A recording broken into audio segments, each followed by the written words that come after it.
The night had turned cruel. Wind slashed through the streets of the tiny town like a whip, carrying with it the dry sting of dust and frozen grit.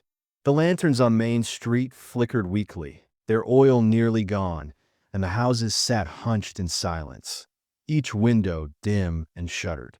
This was the kind of cold that didn't just touch skin, it crept into bones, made teeth ache and joints stiffen. Nothing moved. Not a wagon. Not a stray dog. Not even the rats dared wander. Except for the light coming from the corner diner. A flickering, stubborn light that clung to the dark like a secret refusing to be buried. Inside, Evelyn wiped down the counter for the fourth time. She knew it didn't need cleaning. It was just something to do, something to keep her hands busy. She'd swept the floor, stacked the dishes, and even restocked the sugar jars. It was nearly closing time, and the warmth inside was beginning to lull her into that quiet kind of tired that comes after a long day of being invisible. The diner wasn't much, a narrow space with 10 booths, all in faded red leather, a jukebox that hadn't worked in 5 years, and a single heater humming in the corner. The walls were covered in old photos of the town, back when people still smiled for cameras. Evelyn moved quietly between the tables, picking up a forgotten spoon, adjusting the salt shakers. Her fingers were red from scrubbing dishes earlier, her knuckles dry from the cold water and the heater's dry breath. She wore her hair in a loose bun, a few strands slipping free around her face. Her apron was stained near the hem, and her shoes squeaked with every slow step. She didn't mind being alone. Most nights were like this. Folks didn't come in after sundown. The town shut down early, especially in winter. Even the sheriff had stopped checking in before bedtime now. She moved to the window and looked out. Frost traced lazy patterns across the glass. Snow hadn't come yet, but the sky threatened it. Evelyn breathed out slowly, fogging the glass. Another quiet night. Then the door creaked open. She turned quickly. A figure stood in the doorway, holding his hat in both hands. Wind howled behind him, kicking up a swirl of dirt and dead leaves. And then the door swung shut behind his broad shoulders. The cold came in with him, so sharp and sudden it made the heater groan. He didn't say a word. He stood there for a moment, like he wasn't sure if he should stay or go. His eyes were shadowed under the brim of his hat. His coat, thick and worn, had patches on the elbows. The bottom was stiff with dried mud. His boots left tracks of dust and something darker across the diner floor. Evelyn didn't speak either. She didn't ask if he was hungry. She didn't ask if he had money. She didn't even ask if he needed something. She just nodded, her face calm, and walked back to the kitchen. The man slid into the last booth near the window. He moved slowly, like he'd been riding for days. He kept his hat in his lap and stared out the window, even though there was nothing to see but dark and dust. Evelyn returned a minute later with a plate. She hadn't hesitated. She'd taken what was left from the night's dinner: some roasted chicken, mashed potatoes with gravy, 2 pieces of warm cornbread, and a small bowl of green beans. She added a slice of pie from the fridge, not even thinking twice. She placed the plate in front of him with care. Then she set down a chipped white mug and filled it with steaming coffee. Black. No sugar. No cream. The man didn't reach for it immediately. He looked at the food, then at her. Their eyes met, and for the briefest second, Evelyn saw something there. Not just hunger, but weariness, deep and aching. The kind of tired that didn't come from travel alone. The kind that came from life taking more than it gave. He didn't say thank you. She didn't wait for him to. She gave him a small nod, then turned away and returned to her quiet cleaning. Behind her, she could hear the soft clink of fork on plate. Slow bites. No rush. Like each bite had to be earned. He didn't gobble. He didn't speak. He just ate, steady and silent. Evelyn continued stacking chairs on the other side of the room, but her mind stayed near that booth. She'd seen travelers before. Drifters. Ranch hands between jobs. Men who came in, left dust and noise behind, and never looked back. But this one wasn't like that. He moved like a man, carrying something too heavy to speak of, a weight that made his back curl, made his hand shake just slightly as he reached for his cup. And his silence wasn't rude. It was protective, like words might break something inside him. Minutes passed. The food disappeared slowly. The coffee cooled. Outside, the wind picked up, rattling the windows. Evelyn kept her distance, but her eyes watched him in the glass reflection. She didn't want to spook him, but something about him unsettled her, like standing too close to sorrow. Finally, he set his fork down, carefully, almost gently. He reached into his coat and pulled something out, a small, folded piece of cloth. He wiped his hands, then folded it back up and tucked it into his pocket. Then he sat still, for a long time. He didn't reach for his hat, didn't stand, just looked out the window with faraway eyes. Evelyn approached slowly. She didn't clear his plate. She didn't ask him to leave. She just stood nearby, as if offering silence as company. The man finally turned his head. Their eyes met again, and in that glance, 100 things were said. Things like, "Thank you, I was starving, I needed this, I won't forget." But still, no words came. He stood slowly. He picked up his hat and placed it on his head. His hand lingered on the rim for a moment, pressing it down. Then he walked toward the door. Evelyn didn't stop him. She didn't ask for payment. She didn't even ask for his name. As he reached the door, he paused. His hand rested on the handle. And then he looked back. Just once. And that look said everything. Not a smile, not a goodbye, but something deeper, something like respect. Then the door opened, and he disappeared into the night. Evelyn stood still for a while. Then she walked over to the booth. The plate was clean. The coffee was gone. The napkin folded neatly on the side. She touched the table gently, as if it still held the warmth of his presence. Outside, the street was empty again. No footprints. No sign of him. The stranger had vanished. But something inside Evelyn had shifted. The look he gave her, it stayed. Long after the lights were turned off. Long after the door was locked. Long after she lay awake in her small room above the diner, staring at the ceiling, her hands resting on her stomach. It had been just a meal, just a quiet exchange between two strangers. But somehow, it had felt like more. As if the world had paused for a brief moment, to let two souls recognize each other in silence.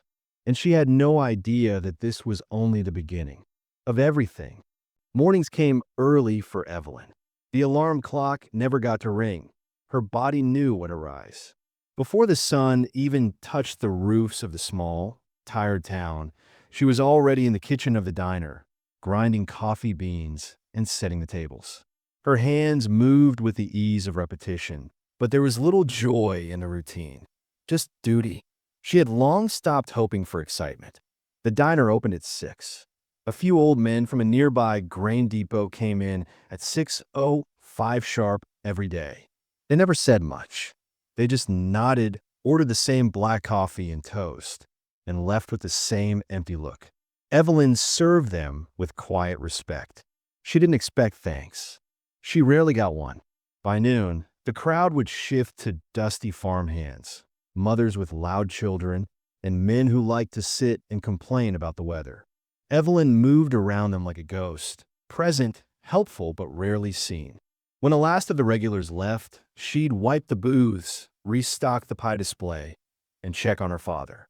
He stayed in the back room of the diner, in what used to be the storage closet. They couldn't afford a nurse, and the old hospital had shut down last year. So Evelyn cared for him the best she could. He was mostly quiet now, his body thin and tired. He'd worked the fields all his life. His voice had once filled rooms. Now it barely rose above a whisper. Some days he'd smile faintly when she brought him warm soup or helped him sit by the small window.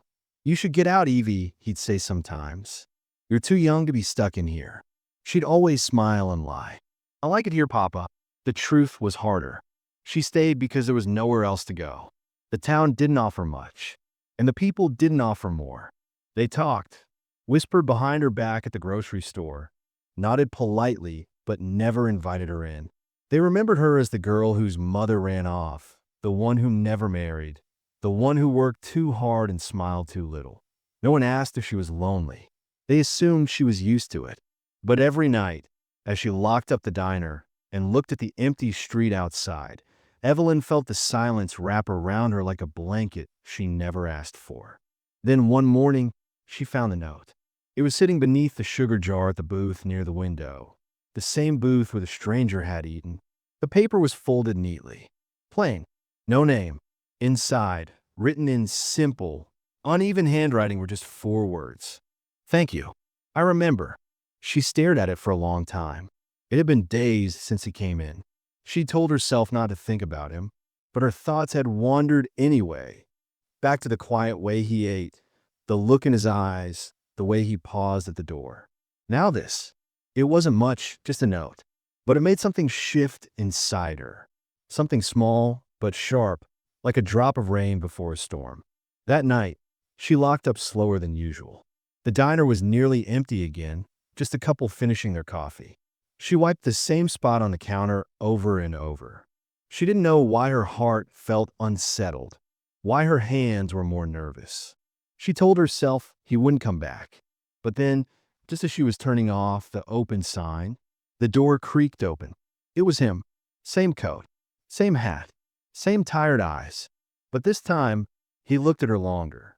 Evelyn froze for a moment, the switch still halfway down. He gave a slight nod and stepped inside, brushing off the cold from his sleeves. Still no smile. Still no words. But something in his face looked different. Less guarded, more present. She didn't ask why he was back. She just pointed to the same booth. He sat down quietly. This time, she brought him soup. Fresh bread. A slice of peach pie. No questions. No bill. He ate quietly again. But when he was done, he didn't leave right away. He stood and walked toward the counter. Evelyn watched, unsure. He pointed at the heater by the door. It had been rattling for weeks. "Can I take a look?" he asked, voice low. She nodded. He knelt down, opened the side panel, and began adjusting the wiring inside. His hands were steady, familiar with tools. He didn't ask for anything, just worked. After 10 minutes, the heater hummed quieter than it had in months. He stood, dusted off his hands, and gave her a small glance. She opened her mouth to say something, but stopped. Instead, she nodded again. That same quiet understanding. He helped her close the blinds, stack a few chairs, and wipe down the coffee machine. They moved side by side, silently. Not strangers, not quite friends. Something in between. At the door, he paused again.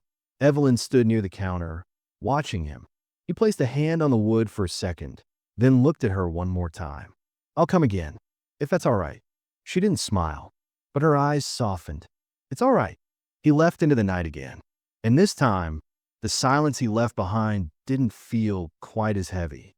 Evelyn stood there long after he'd gone, staring at the booth, the heater, the faint mark of his boots on the floor. Her routine had broken, and she didn't mind one bit. Callum began returning. Not every day, but enough that Evelyn started to expect him. He'd show up as quietly as he had the first time, never announcing his presence, never lingering at the door. Just a soft creak of the hinges, a nod, and the faint shuffle of boots on the old floorboards. Sometimes he came in for food. Other times, just to help with something broken. The heater stayed fixed, thanks to him. But then he patched up the loose tiles near the window, tightened a shaky table leg, and even replaced a broken hinge on the back door. Evelyn never asked him to. He just noticed things and fixed them, quietly, like he had nowhere else to be, but also nowhere he wanted to explain. And Evelyn began to talk. Not all at once, and never about deep things, but little things, the weather, how hard it had been to get coffee beans last week, how her father had smiled for the first time in days. She didn't talk like someone who had company often. Her words were careful, soft, sometimes awkward. But Callum listened, always listened. He rarely spoke unless he had something to say. And even then, his answers were short. "Yeah, I see. That's kind of you." Still, something unspoken filled the silence between them. The townsfolk noticed. It started with small looks from customers when Callum sat by the window. Whispers passed between women at the grocery store. Then came the words. One afternoon, while Evelyn was buying bread, a man named Silas, older, broad-shouldered, with a reputation for poking into other people's business, stepped beside her. "You ought to be careful, Evelyn," he said, voice low but sharp. "That man you keep serving, he ain't from around here. And trouble usually follows men like that." Evelyn blinked. "He hasn't done anything yet," Silas replied. "But I've seen men with that kind of silence before. It don't end well." She left the store without another word. But that night, as she swept the floor and watched Callum silently change a light bulb in the back, her mind wandered. She began to notice things.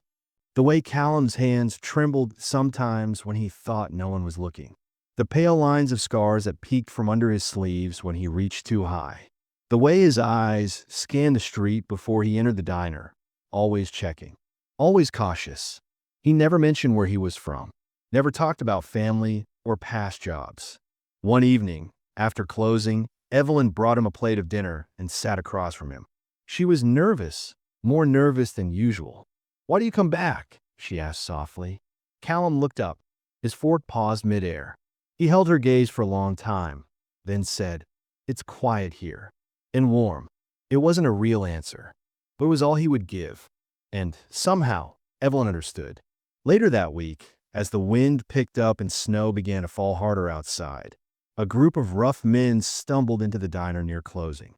Evelyn recognized two of them, local ranch hands who drank too much and tipped too little. The third was new, loud, mean-eyed. They ordered coffee and pie, laughed too loud, and said things too crude. Evelyn ignored them, as she always had. But they didn't like being ignored. "Hey, sweetheart," one of them slurred. "You always this quiet, or just shy around men?" She set down their check without a word. The new one leaned closer, grinning. "Bet she's only sweet to the stranger. What's his name again? That drifter who fixes her doors." Evelyn turned away. Her hand shook. She hated this part of the job, the part where men thought they had the right to test her patience, her space, her silence. But then a deep voice cut through the laughter. Enough. It was Callum. She hadn't seen him come in, but there he was, standing just inside the door, coat still damp with snow. His eyes didn't waver. The room tensed. The men turned.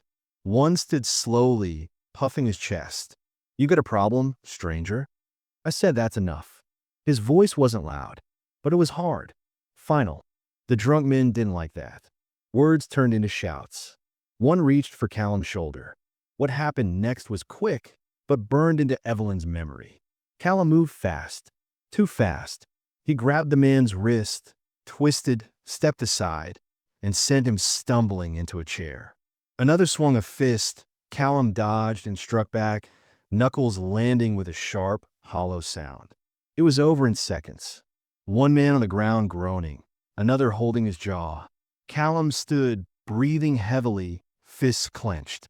His eyes, once soft, unreadable, now blazed with something dark and dangerous. He looked different, not just stronger, colder, like someone who'd seen things and survived them, no matter the cost. Evelyn stared.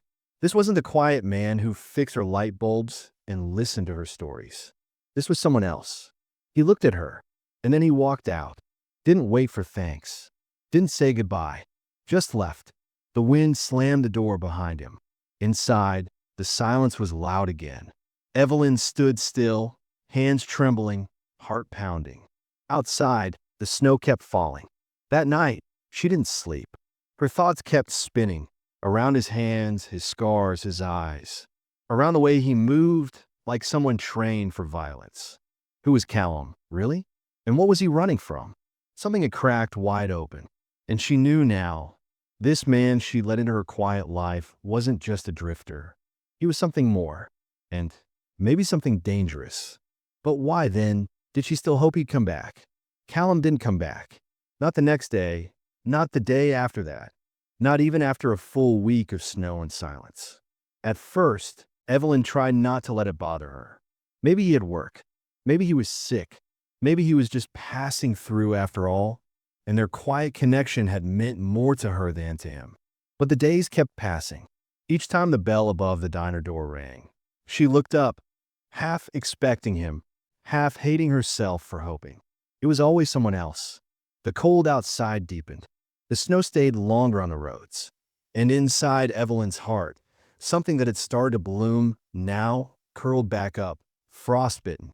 She kept the routine going, wiping counters, boiling coffee, locking up late. But her hands moved slower. The silence around her felt heavier now. One night, while sweeping under the counter, she noticed something tucked behind the edge of the old register drawer. A small leather pouch, dusty and forgotten. Inside it was a worn photograph. Two men stood in front of a wide field. One of them was clearly a younger Callum. He was smiling, a rare expression for the man she knew. The second man looked older, maybe a brother or friend. Behind them, a faded wooden sign read, Riverbend Ranch. Under the photo, folded carefully, was a paper, old, creased and water-stained. It wasn't a letter exactly, just notes, scribbles about fencing repairs, crop orders, horse names. At the bottom, a single line stood out, underlined twice. Lost too much to stay. Sold what was left. No home now. Evelyn sat with it for a long time. The next morning, she closed the diner early and went to the town's only real records office. After a few awkward questions and raised brows, she convinced the clerk to let her search land sale records. It took time, but eventually she found it, Riverbend Ranch. Sold 5 years ago to a cattle company from another county. The previous owner's name matched the one scrawled on the back of the photograph, Callum. Her breath caught. So he had owned land, a ranch even, a life, and now nothing. She asked around at the feed store, the hardware shop, even the church. Most people didn't know the name. One old man remembered a Braith family, said there had been a fire, something tragic, maybe a storm too. Hard to remember exactly, but Evelyn had enough. She didn't know every piece of Callum's past, but she saw now what it must have done to him. Losing land, maybe family, everything he once built. No wonder he drifted now, silent and distant. No wonder he couldn't stay. Back home, things were no better. Her father had caught a cough weeks ago, and now it had settled deep in his chest. He was getting weaker, slower to rise, barely eating. The doctor came once and left medicine that didn't seem to help. Evelyn was tired, holding too much alone, running the diner, keeping him warm, worrying about Callum, even though she had no right to. One night, she stood by the window, watching the snow fall hard and fast. In her hand, she held Callum's photo. Her thumb traced the edge of his younger smile. She whispered to herself, "Come back." But the road outside stayed empty, and the silence only deepened. The wind howled through the empty town one evening as Evelyn closed the diner early. Her father was resting poorly again, his coughing worse, and there had been no customers all afternoon. Snow fell in thick flakes now, soft and slow, covering the steps and signs like the town itself was falling asleep for winter. She was locking up when she saw something, or someone, stumble across the road, half shadow, half man. Her heart leapt to her throat. It was Callum. He moved like a ghost, coat torn, limping, one arm pressed tight against his ribs. His head was down, hat barely clinging to his head, but even through the wind and snow, she knew it was him. "Callum?" she whispered, rushing to him. He didn't answer, just swayed and nearly collapsed at her feet. She caught his arm. "Come inside," she said quickly, wrapping her arm around his waist. "You're hurt." He didn't resist. Inside, the heat hit them hard, and she helped him to the back, settling him into the same booth he always chose. Only now he didn't sit straight. He slumped, eyes half shut, lips chapped and pale. Without a word, she brought water, then warm soup. She set them in front of him, but he didn't touch either. He just looked at her, exhausted, unsure, and broken. She didn't press. Not a single question. She cleaned the blood from his arm first, where a deep cut ran along his sleeve. She wrapped it tightly. Then she made him drink, slow sips, like caring for a wild thing that had forgotten what safety felt like. He fell asleep in a booth. She let him. That night, she pulled a blanket from the back room and laid it over him. She sat across from him, arms folded, eyes watching the storm dance outside. A part of her was angry. He had left. Again, with no word, no reason. But she couldn't hold onto the anger. Not with him sitting there, half broken, barely breathing. By morning, he was still there. Awake now, silent. But this time, his eyes followed her as she moved. "Why'd you come back?" she asked finally. Callum didn't answer at first. Then, after a long moment, he said quietly, didn't know where else to go. She nodded once. It was enough. In the days that followed, he stayed in the spare room at the back of the diner. The bed wasn't comfortable and the room was cold, but he never complained. Evelyn made meals for him, checked his bandage, and still asked nothing. It took 2 more days before he spoke again. "I was in the war," he said suddenly one night while she poured tea for her father. She turned to him. Callum stared at the steam rising from the mug in his hands. "Not the kind people come back proud from," he added. She didn't interrupt. "They gave me land after," he continued. "Government deal for veterans. I worked it, built it from nothing. Then someone else came for it. Said I wasn't the rightful owner. Took it through papers I never saw coming." His voice was low, steady, like a man reciting a nightmare that still made him flinch. "I fought it. Lost. Then the barn caught fire. They said it was an accident." Evelyn felt her chest tighten. "Someone died in that fire," he whispered. "Not me, but someone." She waited. He didn't say more. That was enough for now. That evening, she brought him stew and sat across from him at the counter while the diner lights dimmed. "I was 16 when my mother left," she said, her voice soft. Callum looked up. "My father stayed, raised me, but it was never the same. He got sick a few years ago. I run the diner now. Take care of him. That's all I've done." He didn't say anything, but something softened in his eyes. They kept sharing, never all at once, but in pieces. One memory here, one truth there, like laying down old bones by the fire to warm up slowly. They never spoke of love. It wasn't like that. But their quiet was no longer hollow. It had weight now. It carried something. Sometimes he sat beside her, not saying a word, and that was enough. Other times, she would slide a plate in front of him and he'd whisper, "Thank you," in that rough voice of his. He never asked for more than she gave. And she gave what she could. In the silence of those nights, something began to shift. Not between them exactly, but around them. The weight of their pain didn't vanish, but it felt shared now, easier to bear. Like 2 people leaning against the same wind. One night, as snow fell again and the fire crackled in the corner of the room, he looked at her and said, "I came here to forget everything. I didn't expect kindness." She blinked back, sudden warmth in her eyes. "I didn't expect you either." He nodded once. That was enough. The winter outside kept raging, but inside, something gentler had begun to grow.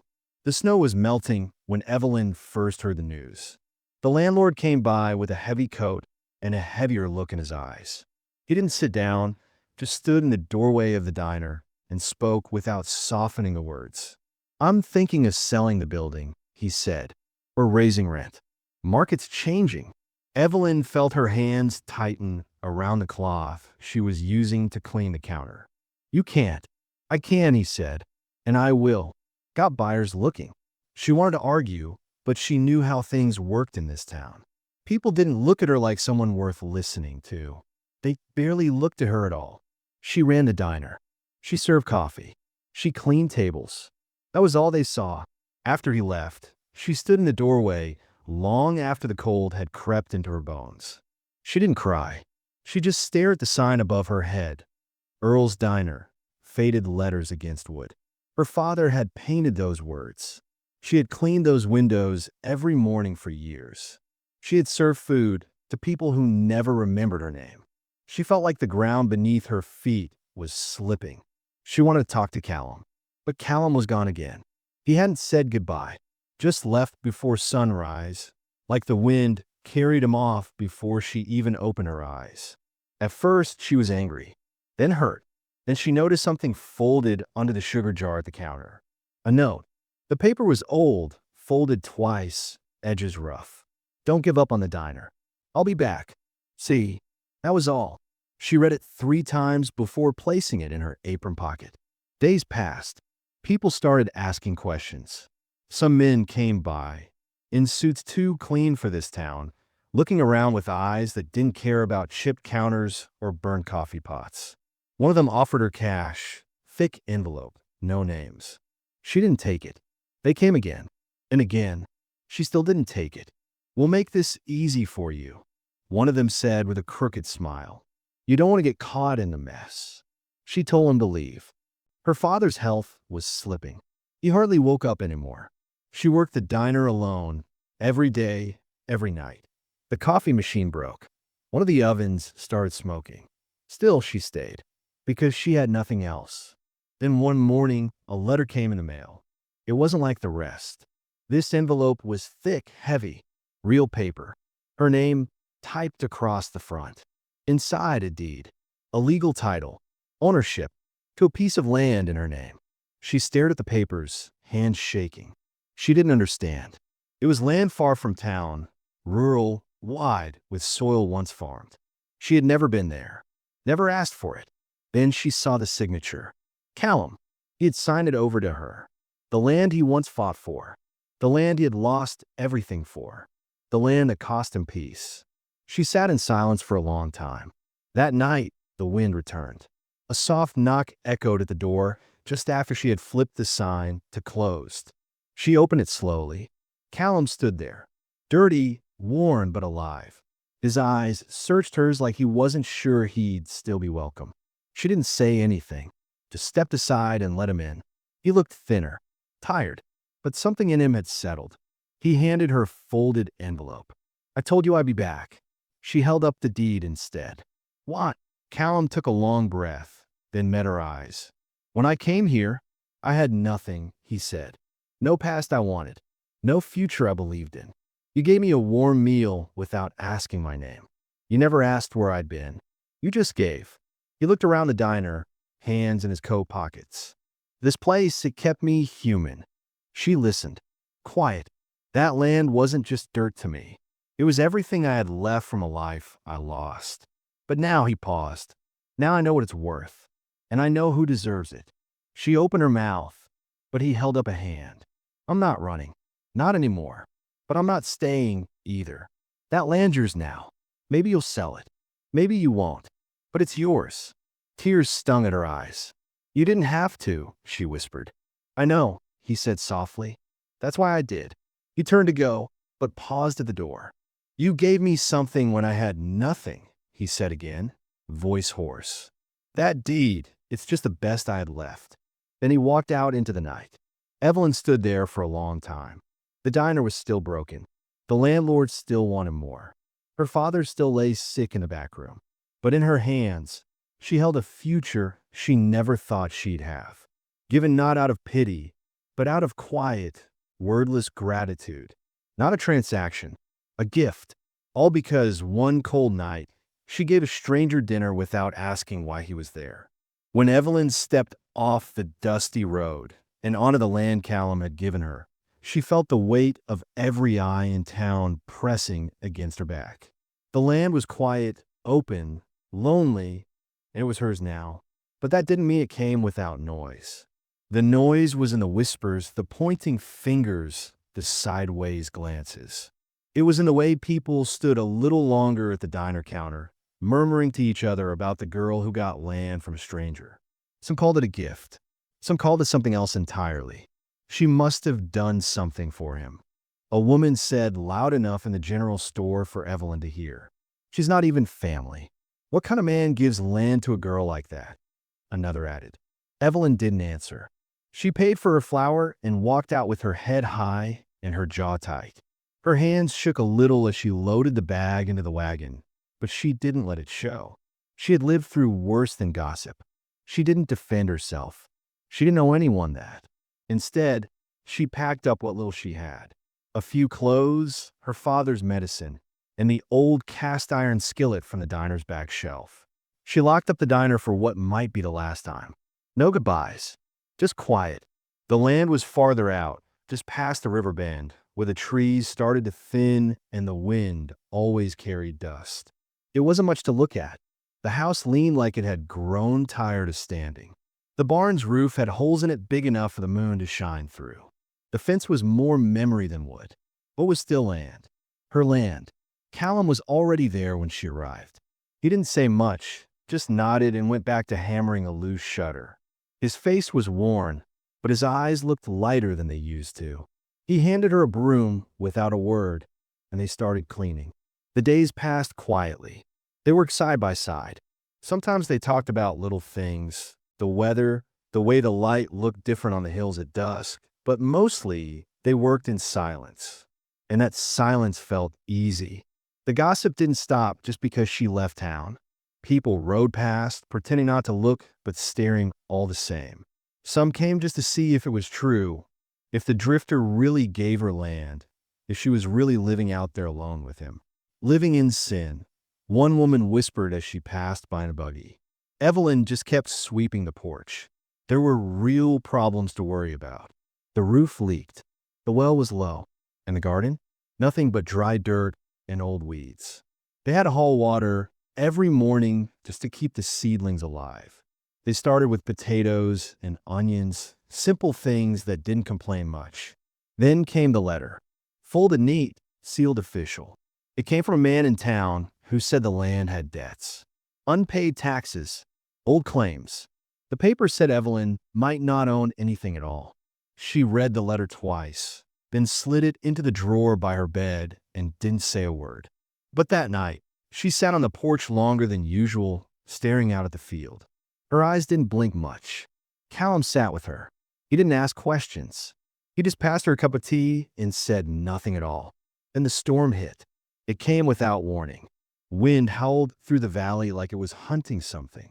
Rain slammed against the house, hard and fast. The barn roof peeled back like paper. Water poured in through the kitchen ceiling. Evelyn and Callum worked through the night, holding down tarp, nailing up boards, trying to save what they could. By morning, they were soaked, muddy, and exhausted. But the house still stood. The animals were safe. And the barn, though bent and bruised, was still standing. They had survived worse. The next few days were hard. Mud swallowed their boots. Chickens refused to come out. The seedlings drowned in their little patches of soil. Evelyn thought about leaving more than once. But every time she packed a small bag, she'd look out at the fields, think about the note Callum had left her that day at the diner. Thank you for the warm meal. That note had changed everything. So she stayed. The town didn't warm to her right away. But things started to shift. One morning, Mr. Harlan from a feed store showed up with a sack of cracked corn. Overordered, he muttered. Might as well make use of it. Another time, young Nora, the preacher's daughter, came by with a jar of apple jam. Mama said you might need something sweet out here, she said, eyes big and honest. They still didn't say much. No apologies for the rumors, no confessions. Just small gifts, quiet gestures. It was enough. Evelyn kept to herself. She built up the land bit by bit, repaired fences, grew vegetables, cared for her father in the back room. He was quieter these days, thinner, but he smiled more now. Callum helped without asking. He rebuilt the barn doors, dug a new ditch to keep the rain from flooding the garden. He didn't ask for thanks, and she didn't offer much. But she always left dinner on the stove for him, and he always ate it. They weren't lovers. People kept wondering, kept whispering, but the truth was something else. Deeper. They shared something quiet, something strong. Trust. One evening, Evelyn stood on the porch, watching the sun sink behind the hills. The light turned everything gold. Callum came out carrying a broken chair they had found in the barn. He set it beside hers, sat down, and looked out at the field. No words, just the breeze, the creak of old wood, and two people breathing in rhythm. She didn't need anything else. The debt letter came again, this time with a threat. If they couldn't pay by winter, the land would go back to the state. Evelyn read it, folded it up, and burned it in the fireplace. There was no money. There were no miracles. But there was still time. They kept working, kept living. They didn't try to fix everything at once. just one day at a time.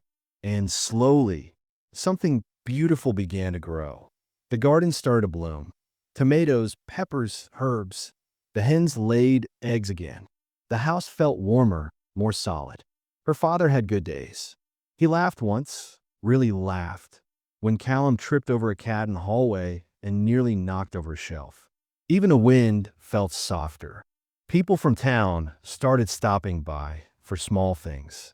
Eggs, honey, advice on growing beets. They didn't mention the past, and Evelyn didn't bring it up. She helped where she could, listened more than she spoke, and always offered tea. Trust grew like roots under dry soil. One afternoon, the sheriff stopped by, not to warn or accuse, but just to talk. "You built something out here," he said, looking around. "Didn't think you'd last." Evelyn just smiled. "Neither did I." By the end of fall, the house looked different. The paint still peeled, but it stood proud. The barn was patched. The garden was thriving. Evelyn stood taller, her hands strong and calloused. She had earned her peace. Callum stayed, same as always. He didn't make promises, didn't ask for anything. He just showed up every morning, tools in hand, and worked until the sky turned orange. They didn't need labels, didn't need to explain. What they had was real. One evening, as the first frost settled over the fields, Evelyn made soup. Thick and hearty. She carried a bowl to the barn, where Callum sat sharpening an old blade. He looked up and took the bowl, nodding once. As she turned to leave, he spoke. "You built this, you know, with your own hands." Evelyn paused, then looked back at him. Not alone. He didn't smile, but his eyes said enough. They had built it together, not out of love in the usual sense, not out of romance or dreams, but out of need, out of care, out of two lives broken in different ways, stitched together slowly. It was a kind of love, one that didn't need words. That winter, the wind came hard. The cold bit deep, but the ranch held strong. So did they. And the town, once so quick to judge, began to call it by name. Evelyn's place. A full year had passed. The land no longer looked like a place forgotten. The ranch stood strong, weathered but steady, like someone who had learned how to survive the hard way. The wind still came through the hills, but now it carried the smell of soil, fresh hay, and something close to home. Evelyn's days were full, planting, feeding, mending, and watching over her father, who now spent more time by the window than in bed. He had grown weaker, but his smile still came when she brought him hot tea or read old newspapers aloud. The hens clucked loudly in the mornings. The crops were small but honest. Some days, she even had extra eggs or tomatoes to trade in town. A few neighbors stopped by regularly now, not out of curiosity, but out of care. The routine was quiet but good. No luxury, no grand things, just peace, built slowly with two hands and a loyal heart. Callum had been a constant presence all this time. Never loud, never claiming anything, just steady like a shadow at her side. He helped fix the well pump when it broke. He led the mule back home when it wandered off into the hills. He even carved a new porch swing for her, though he never sat on it himself. But one morning, she woke to silence. His tools were gone. His coat, always hung on the hook by the door, was missing. At first, she thought maybe he'd gone into town early. But the sun climbed high, and he didn't return. That's when she found the letter. It was tucked under a stone by the barn door. The envelope had her name written in his handwriting, small, firm, and sure. She opened it with both hands shaking. "Evelyn, there's something I have to take care of. I can't say what, not now. But it's important, and it can't wait. I'll be back when it's done. I promise you that. Don't stop what you're building. It's worth more than anything I've known. Keep a plate warm for me." See, there was no return address, no details, just his promise. She read the letter 3 times. Then she folded it carefully, pressed it flat, and placed it in the top drawer of the kitchen cabinet, beside the old note he'd once left at the diner. Days passed, then weeks. No word, but she didn't break. She worked harder than ever. Repaired the barn roof again after the last storm. Planted rows of carrots. sold 3 jars of pickled beets to a woman in town who never smiled before, but did that day. At night, she cooked for two. Always. She set the table with 2 plates. Hers. His. Sometimes, when the wind swept through the open window, it carried the faint sound of boots on gravel. Her heart would jump, but it was only the breeze playing tricks again. Still, she never stopped setting his place. One seat always empty, but never forgotten. Her father once asked, "Is he coming back?" She smiled and said softly, "He promised." And that was enough. The porch swing moved gently with the wind. The garden bloomed with late summer color. Life went on, quiet, steady, strong. The ranch lived. She lived, and she waited, not with tears, not with worry, but with trust. Because sometimes love doesn't need to be spoken. It's in the waiting, in the silence between steps, in the seat you still keep warm for someone who once made a place feel safe. And so, every evening, Evelyn lit the lamp, placed 2 plates on the table, and sat down with her hands folded in her lap. One chair across from her, still empty, but never lonely, because the wind still carried his promise. And that was enough for now.